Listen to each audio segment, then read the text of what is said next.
దేవునికి స్తోత్రములు. మీ అందరికీ నా వందనములు. బాగున్నారా? దేవాది దేవుడు ఇలాగ మనల్ని నడిపిస్తున్నందుకు, మీ గృహానికి నేను వచ్చి ఇలా చెప్తున్నందుకు కూడా దేవుని కృప, దేవుని ఆశీర్వాదములు నిత్యం మనతో కూడా ఉండాలని కోరుకుంటున్నాను. దేవుని కృప ఉంది కాబట్టి ఇలాగా జరుగుతూ ఉన్నందుకు దేవాది దేవునికి మరి ఒక్కసారి కృతజ్ఞతలు చెల్లించుకుంటున్నాను. మరి ఎపిసోడ్కు స్పాన్సర్ చేసిన ప్రియుల్ని తెలియజేస్తున్నాను. విజయ, హర్షిత, సంపత్ వాళ్ళ ఫ్యామిలీకి పాప చదువుకుంటా ఉంది కనుక ఆ అమ్మాయికి మంచి రిజల్ట్ వచ్చి ఇంకా ఆరోగ్యంగా ఉండాలని, వాళ్ళ నాన్న రక్షణ పొందాలని ప్రార్థిస్తాము. దేవునికి స్తోత్రం. సుధాకర్ కొరకు ప్రార్థిస్తున్నాను. సుధాకర్ కుటుంబంలో సుధాకర్ రక్షింపడ్డాడు. వాళ్ళ కుమార్తె కూడా నమ్మింది, కానీ వాళ్ళ భార్యకు రక్షణ కావాలి. ప్రార్థిస్తాము. ఆ కుటుంబాన్ని కూడా నా నిండు వందనాలు చెల్లించుకున్న దేవుని దీవెనలు. వేణి సహోదరి, ఆ కుటుంబానికి ఆ కుమారుడు బాలాజీ రక్షణ పొందాలి. అంతేకాకుండా మారు మనసు పొంది తల్లిని ప్రేమగా చూసుకోవాలి. తల్లికి ఆరోగ్యం కావాలని ప్రార్థిస్తాము. ఆ కుటుంబానికి కూడా నేను నిండు వందనాలు చెల్లించుకుంటున్నాను. దేవునికి స్తోత్రం. వాక్య భాగానికి వెళ్దాము.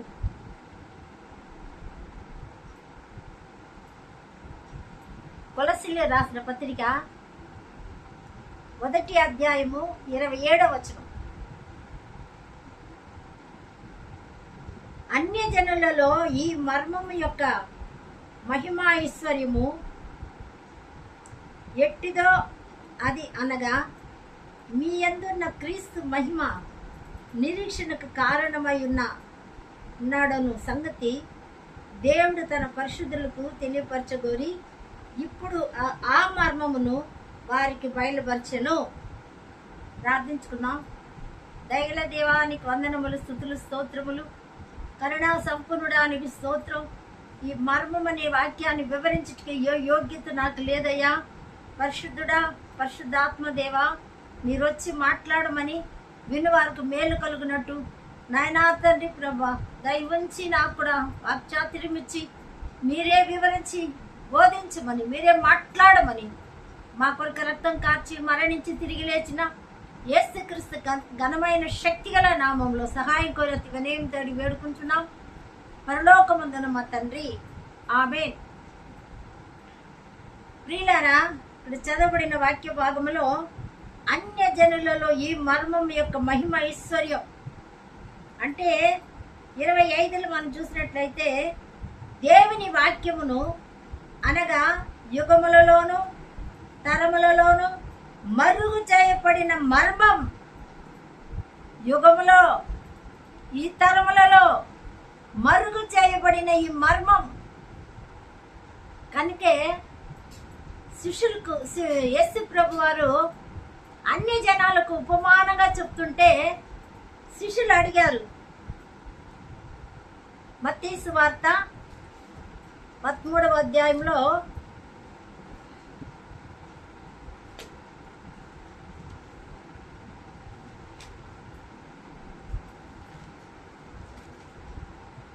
మత్తయి సువార్త 13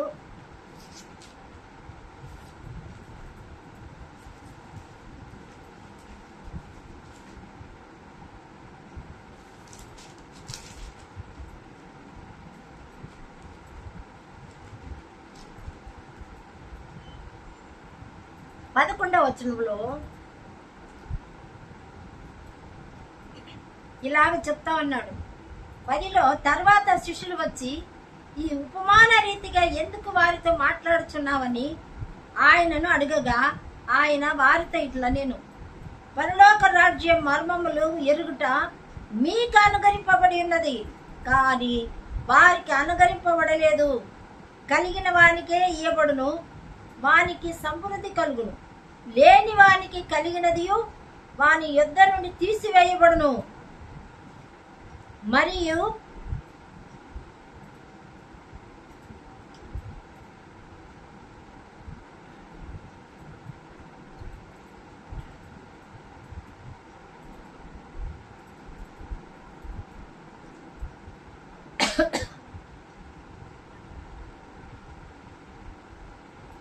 మరియు వారు చూచుచుండియు చూడరు, వినుచుండియు వినకయు గ్రహింపకయున్నారు. ఇందు నిమిత్తము నేను ఉపమాన రీతిగా వారికి బోధించుచున్నాను.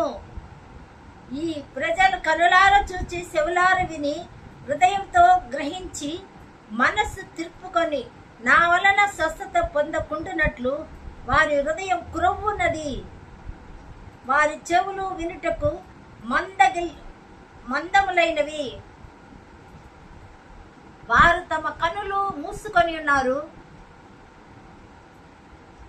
గనుక మీరు వినుట మట్టుకు విందురు గాని గ్రహింపరు, చూచుటకు చూతురు గాని ఎంత మాత్రము తెలుసుకొనరు అని యెషయా చెప్పిన ప్రవచనము వీరి విషయమై నెరవేరుచున్నది అని తెలియపరిచాడు యేసు ప్రభు. ఎందుకంటే ఈ మర్మము ఎందుకు ఇలా ఉన్నాయి అని శిష్యులు అడిగారు. ఉపమానం చెప్తున్నారా? ఈ ఉపమానం ఎందుకు ప్రభు చెప్తాను? చాలా సార్లు ప్రభు ఈ పైన వాక్యంలో కూడా చూస్తే ఏ ఉపమానం చెప్పాడంటే, విత్తువాడు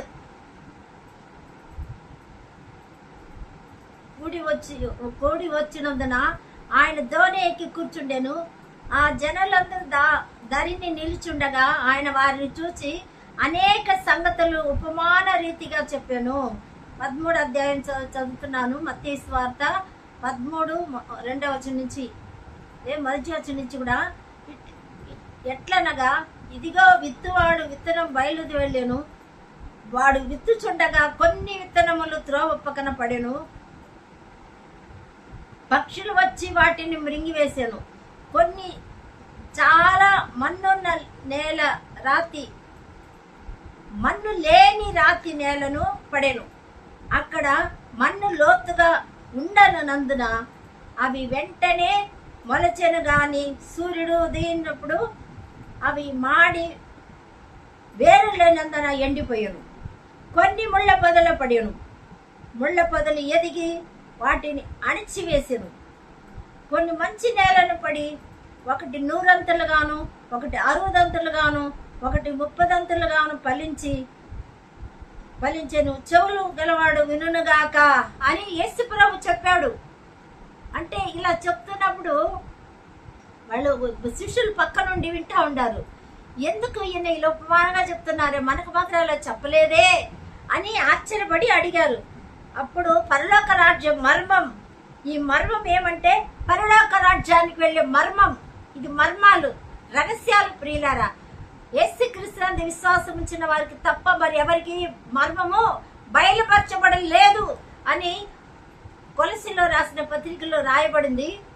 1వ అధ్యాయము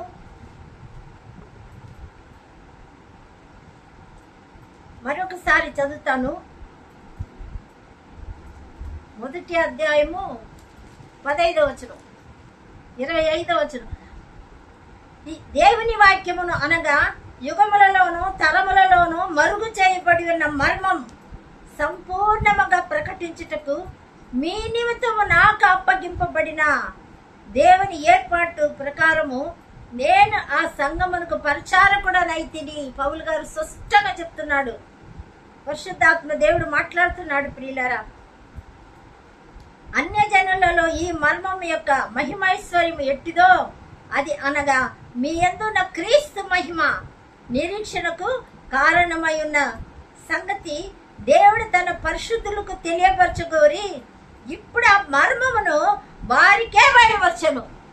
అంటే పరిశుద్ధులకే అని ఇక్కడ మనం చూస్తున్నాము.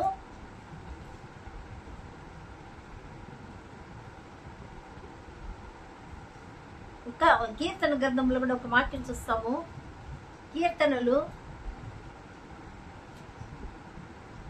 25:14.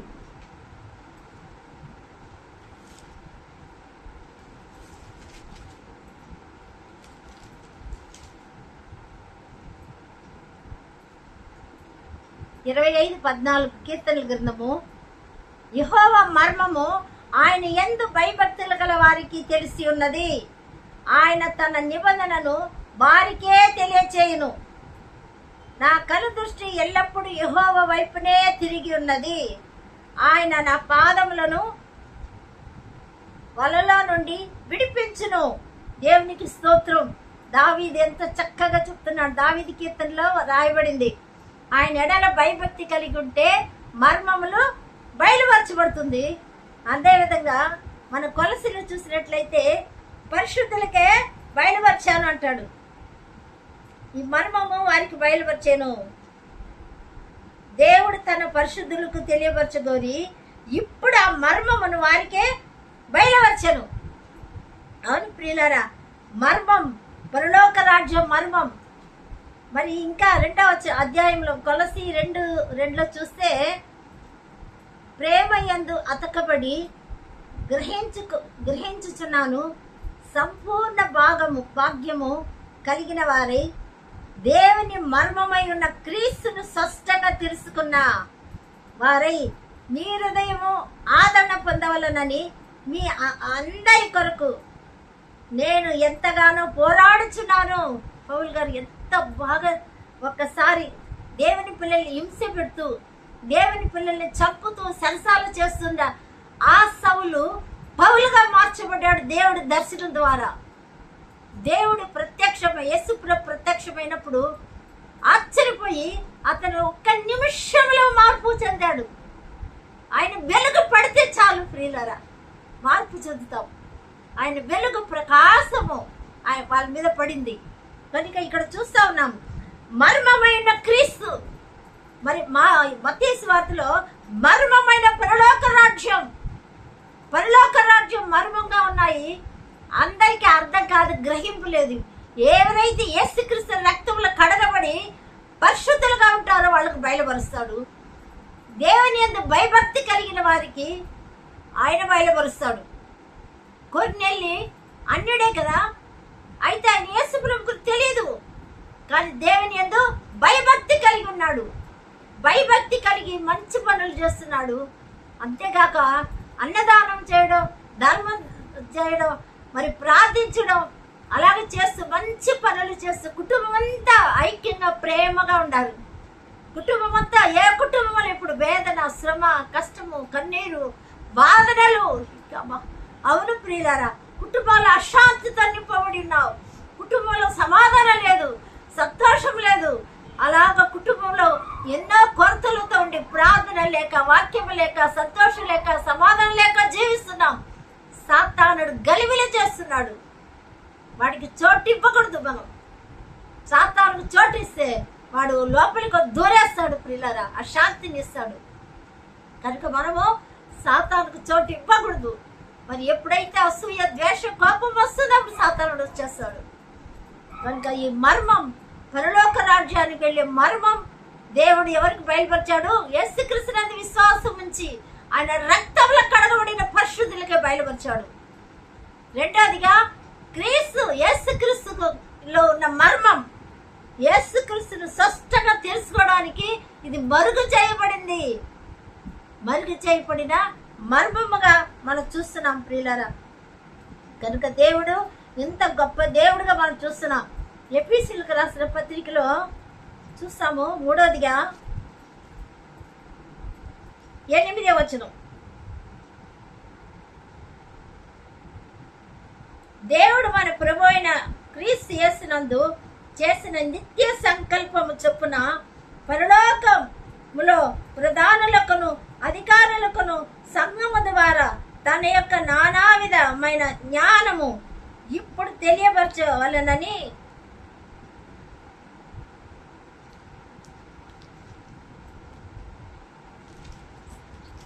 మొదటి అధ్యాయము 8వ వచనం. సారీ, ఎఫెసీ 3:8 చదివాను. ఎఫెసీ 1:8. కాలము సంపూర్ణమైనప్పుడు జరగవలసిన ఏర్పాటును బట్టి ఆయన తన దయా సంకల్పం చొప్పున తన చిత్తమును గుర్చిన మర్మమును మనకు తెలియజేసి మనకు సంపూర్ణమైన జ్ఞాన వివేచనం కలుగుటకై ఆ కృపను మన ఎడల విస్తరింపజేసాను. చూసారా, ఆ మర్మాన్ని తెలియపరచుటకు దేవుడు ఏం చేశాడు? ఆ దయ సంకల్పం ఎప్పుడు? కాలం సంపూర్ణమైనప్పుడు. అందుకే గలతీలో 4వ అధ్యాయం 4వ వచనం చదువుతాం. కాలం సంపూర్ణమైనప్పుడు తన కుమారుని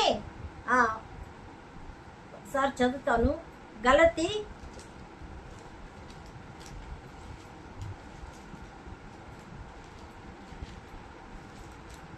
4:4 కాలము పరిపూర్ణమైనప్పుడు దేవుడు తన కుమారుని పంపెను. ఆయన స్త్రీ యందు పుట్టి మనకు స్వీకృత దత్తపుత్రులను కావాలనని ధర్మశాస్త్రముకు లోబడి ఉన్న వారిని విమోచించుటకై ధర్మశాస్త్రముకు లోబడిన వాడాయను. కనుక దేవుడు ఏం చేశాడు? కాలం పరిపూర్ణమైనప్పుడు స్త్రీ యందు ఆయన పుట్టాడు. కాలం సంపూర్ణమైనప్పుడే ఈ లోకానికి దిగి వచ్చాడు. పాపము నిండిపోయినప్పుడే ఆయన ప్రసవము జరిగింది. ప్రియులారా, ఇప్పుడే కదా వచ్చింది యేసు ప్రభు అని చాలా మంది అంటారు. బావిలో పడిపోయినాక కదా రక్షించండి అని అరుస్తాము. అంతకు ముందు ఎందుకు అరుస్తాము? అంతకు ముందు రక్షకుడు కావాలని అడగము కదా. బావిలో ఎప్పుడైతే పడిపోతే రండి రండి రక్షించండి అని మనం చెప్తాము. అదేవిధంగా లోకమంతా పరిపూర్ణ సంపూర్ణ పాపములు నిండిపోయినాక ఆ ప్రభువారు పాపల కొరకే వచ్చి తిని అన్నాడు. బలి అయినకే నేను వచ్చి తిని, పాప ప్రయాసత కొరకే వచ్చి తిని, బలి అర్పణ కొరకే, రక్త ప్రోక్షణ, పాప వినాశము దాని కొరకే వచ్చి, అది పరమాత్ముడు రక్తమే ఉండాలి. కనుక ప్రియులారా, యేసు రక్తం ఇది మర్మం, రహస్యం. ఈ మర్మం అందరికి బయలుపరచలేదు. అందుకే అన్య జనాలకు ఉపమానంగా చెప్తున్నాం. యేసు క్రీస్తు పేరు వినగానే, యేసు ప్రభు వింటే మర్మం తొలగిపోతాయి, సాతానుడు పారిపోతాడు. యేసు రక్తం శ్రేష్టమైన నామం అని, ఉన్నతమైన యేసు నామం. అవును ప్రియులారా, కనుక యేసు క్రీస్తు రక్తంలో మనం కడగబడిన వాళ్ళు ధన్యులము, ధన్యులు. సంకల్పం చూడండి, బట్టి ఆయన పరలోకములో ఉన్నవే గాని భూమి మీద ఉన్నవే గాని సమస్తము క్రీస్తునందు ఏకముగా సమకూర్చవలనని తనలో తాను నిర్ణయించుకొనెను. అది ముందుగానే క్రీస్తునందు ముందుగా నిరీక్షించిన మనము తన మహిమకి కీర్తి కలుగ చేయవలనని దేవుడు తన చిత్త ప్రకారము సంకల్పమును బట్టి మనల్ని ముందుగా నిర్ణయించుకున్నాడు. ముందుగానే జగతి పునాది వేయబడక మునిపై ఏర్పరచుకున్నాడు ప్రభు. ఎందుకు ఏర్పరచుకున్నాడు? ఆయన్ని ప్రచారం చేయాల. మనం తెలియని వారికి ఉపమానంగా, సాక్షిగా మనం ఉండాలి. క్రీస్తుని కనపరచాలి. ప్రియులారా, యేసు ప్రభు క్రీస్తు ఎలా కనపడ్డాడు? అన్యులకు షద్రక్ మేషక్ అబేద్నెగో వాళ్ళ అగ్గిళ్ళు వేస్తే వాళ్ళకు కనబడలేదు. ఎవరికి కనిపించాడు? రాజు కనిపించాడు. 4వ వాడు తిరుగుతా ఉన్నాడు, 4వ వాడు తిరుగుతా ఉన్నాడు, అతను కనపడ్డాడు అన్యుడుకు. అలాగే దేవుని పిల్లలు శ్రమ పొందినప్పుడు మనం ఎంత సగిస్తామో, ఓరుస్తామో, దేవుని గలపరుస్తాం, మహిమపరిస్తే అక్కడనే యేసుప్రభు వాళ్ళు కనిపిస్తాడు. అన్య జనాలకు యేసుప్రభు కనపడాలంటే దేవుని పిల్లలు ఎంత శ్రమ, ఎంత కష్టము, శోధన, బాధలు, కొరతలు, కన్నీళ్లున్నా అక్కడే మనం ఎంత శాంతిగా ఉన్నామో, సమాధానంగా ఉన్నామో అది చూసే అన్యజనాన్ని యేసు ప్రభుని తెలుసుకుంటారు. వాళ్ళకి ఇంత బాధ ఉందే, ఇంత నెమ్మదిగా ఉండారే, ఇంత దుఃఖం ఉందే, ఇంత సంతోషంగా ఉండారే అని తెలుసుకుంటారు ప్రియులారా. కనుక ఈ మర్మం, ఈ రహస్యము పరలోక రాజ్యానికి చేర్చుటకు. కనుక రోమీయులకు రాసిన పత్రిక 16వ అధ్యాయము 25వ వచనం.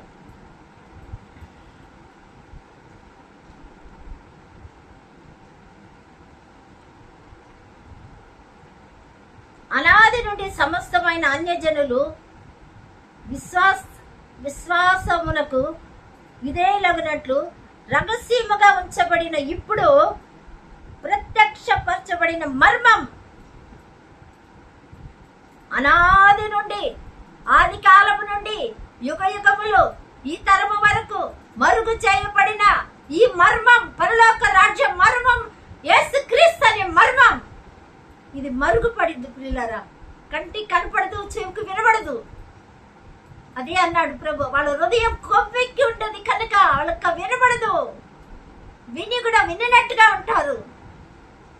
అవును ప్రియులారా, అందుకని ఉపమానంగా చెప్తున్నాను. యేసు ప్రభు ఎంత ప్రేమామయుడు, అందుకే ఉపమానంగా చెప్తున్నాను. ఉపమానంగా కథరూపుగా చెప్తే, ఆదరణ మాటతో చెప్తే, వారి స్వస్థత కొరకు చెప్తే వాళ్ళు వింటారేమో. నా పిల్లలు, వాళ్ళు కూడా నా పిల్లలే, అన్య జనం కూడా నా పిల్లలే. ఎంత ప్రేమ, ఎంత కరుణ, ఎంత దయ. కనుక ప్రియులారా, ప్రేమామూర్తి మన ప్రభువారు. అందుకే రహస్యంగా ఉంచబడిన, ఇప్పుడు ప్రత్యక్షపరచబడినది ఈ మర్మం. ఎప్పుడు? కడవరి కాలంలో. 1 పేతురు 1 అధ్యాయం 20 వచనంలో అదే రాయబడింది. యుక్త కాలంలో, కడవరి కాలంలో ప్రభు ప్రత్యక్షమయ్యాడు. క్రీస్తు ప్రభు ప్రత్యక్షమయ్యాడు. క్రీస్తు మర్మం, పరలోక రాజ్యము మర్మమే. పరలోక రాజ్యం ఎవరు? యేసు ప్రభువే. నేనే మార్గము, సత్యం, జీవం.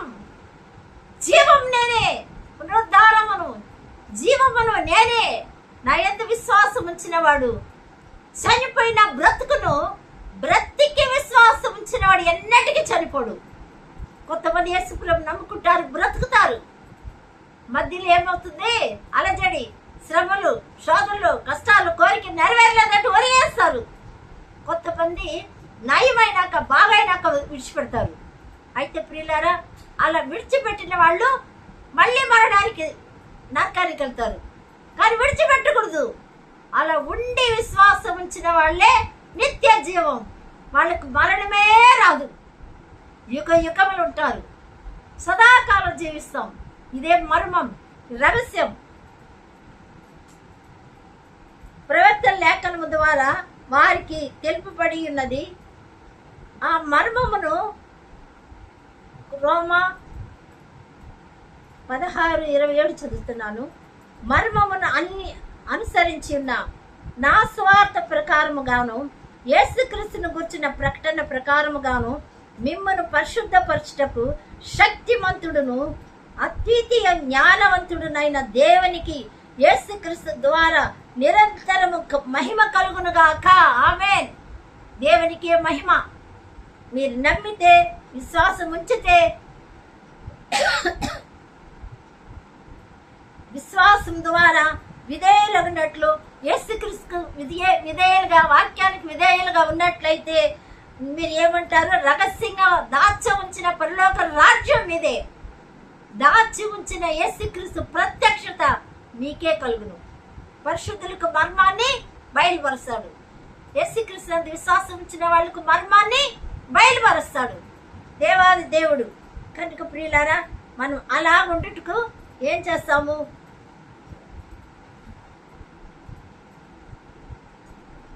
మరొకసారి ఎఫెసీయులకు రాసిన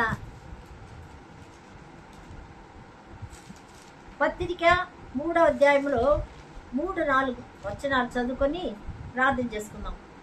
ఎఫెసీయులకు రాసిన పత్రిక 3:4-5 వచనం. మీరు దాన్ని చదివిన ఎడల దానిని బట్టి క్రీస్తు మర్మమును గూర్చి నాకు కలిగిన ప్రాజ్ఞతను గ్రహించుకొనగలరు. ఈ మర్మం ఇప్పుడు ఆత్మ మూలంగా దేవుని పరిశుద్ధులకు, అపోస్తలులకు, ప్రవక్తలను బయలుపరచబడి ఉన్నట్టుగా పూర్వకాలమందు మనుషులకు తెలియపరచబడలేదు. అబ్బా, ఎంత గొప్ప చూడండి. పూర్వంలో ఎవరికి తెలియదు, యుగాల్లో, ఈ తరాల్లో, తరతరాలుగా ఎవరికి బయలుపరచలేదు ఈ మర్మాన్ని. ప్రియులారా, ఎంత చక్కగా చూడండి. క్రీస్తు మర్మమును గూర్చిన నాకు కలిగిన ప్రాజ్ఞతన గ్రహించుకొనగలరు. ఈ మర్మం ఇప్పుడు ఆత్మ మూలముగా దేవుని పరిశుద్ధులకు, అపోస్తలులకును, ప్రవక్తలకును బయలుపరచబడి ఉన్నట్టుగా పూర్వకాలమందు మనుషులకు తెలియపరచబడలేదు. అయితే పరిశుద్ధులు, ప్రవక్తలు ఏం చేయాలి? అపోస్తలులు సువార్త వినాలి. మనం వాళ్ళకు బయలుపరిచాడు. ఇప్పుడు విని మనం తెలుసుకోవాలి. అవును ప్రియులారా, మన పరిశుద్ధులు కాదు కదా. కన్ను పాపం, చెవులు పాపం, నోరు పాపం, అన్నీ ఏది మంచిగా లేదు. కాబట్టి వాళ్ళ మాటలు, క్రీస్తు మాటలు వింటే మన పరిశుద్ధులు అయిపోతాము. చూడండి, ఎవరితో ఉంటాము? ఈ మర్మం ఏమదనగా అన్యజనులు సువార్త వలన, చూసారా, శుభవార్త వలన క్రీస్తు యేసునందు యూదులతో పాటు, అంటే ఇశ్రాయేలు యూదులు, దేవుని జనాంగం, దేవుని సొత్తుగా ఉన్న వాళ్ళు ఏమైపోతారు? సమాన వారసులు. ఒక్క శరీరం మందటి సాటి అవయములను వాగ్దానముల పాలివారై ఉన్నారు. బా, ఎంత గొప్ప దీవెన కదా. ఇప్పుడు ఎంత ఆశీర్వాదం.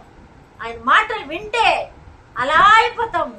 దేవుని వాగ్దానం వాడితో సమానంగా, దేవుని స్వాస్థ్య సొత్తుగా వాళ్ళకి సమానులుగా మనం మారిపోతాం ప్రియులారా. కనుక దేవుని వాక్యాన్ని వినండి, విశ్వాసం ఉంచండి. విశ్వాసం ఉంచిన వారు విశ్వాసం లేని వారికి చెప్పండి.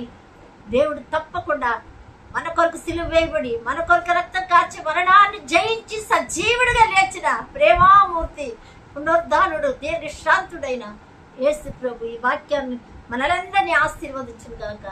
ఆమేన్. ప్రార్థన చేసుకుందాం. దయగల దేవానికి వందనాలు, స్తోత్రం.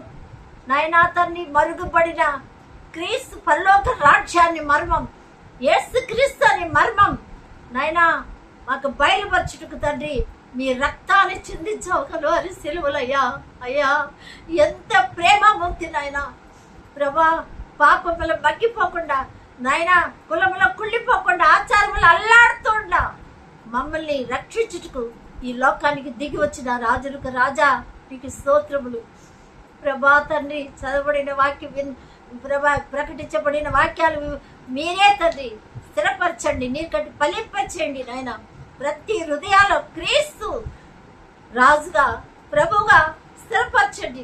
మీరే నాయన సహాయం చేయండి నాయన. స్పాన్సర్ చేసిన కుటుంబాలను దీవించండి, ఆశీర్వదించండి నాయన. ఉద్యోగం లేని వరకు ఉద్యోగాలు దయచేయండి. ఎగ్జామ్ రాసిన బిడ్డలకు సహాయం చేయండి నాయన. ప్రమోషన్ కొరకు నాయన చేస్తున్న బిడ్డలు కూడా ప్రమోషన్ దయచేయండి నాయన. అద్భుతం చేయి నాయన. నీకు స్తోత్రములు ప్రభా. వివాహకారులకు వివాహం జరిగించండి. అలాగే తల్లి నాయన, గర్భం లేని వారి గర్భాన్ని తెరవండి ప్రభు. నాన్న, గర్భిణి సుఖప్రసవం దయచేయండి. రావాల్సిన ఐశ్వర్యం ఇప్పించండి నాయన. ధనమైన వస్తువైనా ఇప్పించండి రాజా. నీకు వందనాలు, స్తోత్రం. లోను త్వరగా తీరిపోవాలని సహాయం చేయండి నాయన. కోర్టు సమస్యలో న్యాయం చేయమని ప్రార్థిస్తున్నాను. గొప్ప కార్యం చేయగల గొప్ప దేవుడు అయ్యా, సహాయం చేయండి.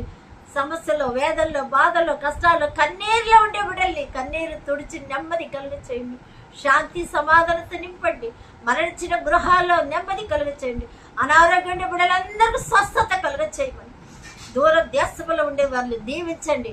జన్మదిన వివాహదినం చేసుకునే బిడ్డలను ఆశీర్వదించమని, మీ నామానికి ఘనత, మహిమ, ప్రభావాలు పొందుకోమని, నా మంచి రిజల్ట్ ఇచ్చిన బిడ్డలు బట్టి స్తుతిస్తూ దేవా తండ్రి, మరొకసారి నాయన ప్రభా మంచి ప్రభా రిజల్ట్ ఇచ్చినందుకు కూడా స్తోత్రం చెల్లించుకుని యేసుక్రీస్తు పరిశుద్ధ ఘనమైన నామంలో స్తుతిస్తూ ప్రార్థించాడు వేడుకుంటున్న పరలోకమందున మా తండ్రి. ఆమేన్. మీ అందరికీ నా వందనమే. దేవుడు నీకు తోడై ఉండగా.